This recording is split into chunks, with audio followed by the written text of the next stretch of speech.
I think I did not handle that well. I was too young to understand the role and responsibility of an owner at that time. So you were a high school quarterback, Yeah. which, kind of become a big man on campus. Then later on, you end up, I believe this is college, getting blindsided by a linebacker. Tell about the injury and how that has affected you later in life. Yeah. Well, interestingly enough, when you have an injury at 18, you don't realize the long-term effects. But I broke my jaw in a practice, and I ended up having multiple jaw surgeries after that, and that ultimately affected my spine. I've had 5 back and spine surgeries, including a neck fusion, since that injury. And what happened was, I actually broke my neck, and it was undiagnosed. And what happened is the fracture, the hairline fracture I had in my neck, actually healed on its own and fused by itself. And that one area that was never diagnosed when I was 18, 19 years old has caused me massive problems over the years. How does that impact you on kind of a day in, day out basis? I think I'm in better shape today in terms of the ailments. But one of the things I love to do through the years is that, I became an avid cycler, and I can't cycle anymore. Just the pain of that movement and leaning over. And so I had to give that up. Why Northern Michigan? It was a freaky thing. I was a good high school football player, and I had an opportunity to go to Northern Michigan and play football.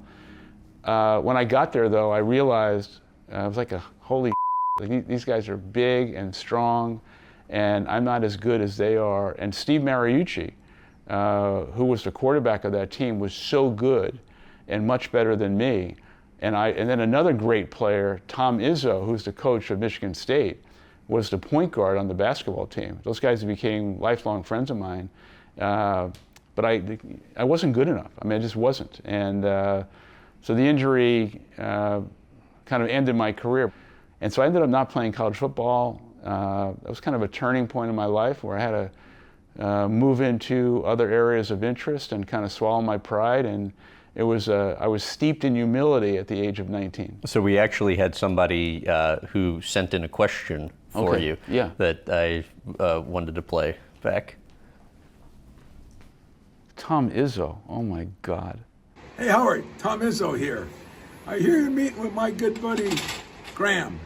I just want to ask you one major question. How come when Mariucci and I were trying to get that eeny beeny one little franchise of Starbucks, you could never work it out for us? And then Magic came along and you worked it out for him. Oh, that's bull. But in all honesty, Howard, the question I have for you, why in the hell did you sell this Seattle Supersonics before you could try to hire me? I was hoping that day would come. You got rid of him before I could be good enough to do that. Hope all things are going well for you, Howard. God bless. Oh, that is nice. That is nice. It kind of brings me, it's an emotional moment to see Izzo like that, and I appreciate that you did that. Why is it emotional? Here we are, we're all approaching 70 years old. Tom, myself, Mariucci got to know each other when we were 19. Look at how the years have passed. Izzo has gone on to become one of the great coaches, mentors, leaders in college sports. Mariucci had a great career as a National Football League head coach, now broadcasting on national TV. And these guys went on to do great things, and I'm proud to be in their company. And whenever I reach out to either one of them, 5-10 minutes later, they text me right back. They're just wonderful people, and I'm touched by that, and I appreciate the fact that you did that. You ever wonder how things would be different if you continued as owner of the Supersonics? I try and learn from my mistakes. I think I did not handle that well.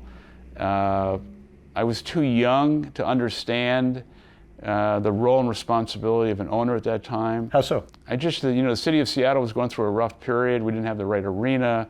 We were losing money. The NBA then wasn't it is today. You know, I had trouble with a player in terms of, you know, Gary Payton was an extraordinary player, but he and I just didn't kind of see the world the same way, and made a trade at that time for Ray Allen, which was great for the team and a great player, but it just didn't turn out the way I'd hoped. And if you had to do that period over again, what, if anything, I would not have bought the team. You wouldn't have? No. You have a lot of dreams in life, and sometimes you got to be careful what you dream for, because it may not be the right thing. It wasn't the right thing for me, and it was conflicting with my Starbucks responsibility. And the economic model of the NBA and a team that was not in a prime market at the time is that we were losing a lot of money, and weren't selling out, and didn't have a great team, and it really did require a comprehensive full-time commitment that I couldn't give it, and so it just didn't work out. And unfortunately, the team's not here, and I'm very confident that what Todd Lewicki has done with the Kraken and the experience he's created in the new arena, that under Todd's leadership, they'll bring an NBA team back to Seattle. And I'm all for that, and Todd and the ownership group are the right people. It is remarkable how much these teams have gone up in value. It's unbelievable. Then. I mean, wouldn't have been the worst investment. Just incredible in terms of the value of professional sports teams, also the salaries that people are getting paid. But it just wasn't for me. Yep. And so it was an experience that I learned a lot from, and as I said, I've had many experiences that have been good and some not so good, and try and learn from them all and not look back.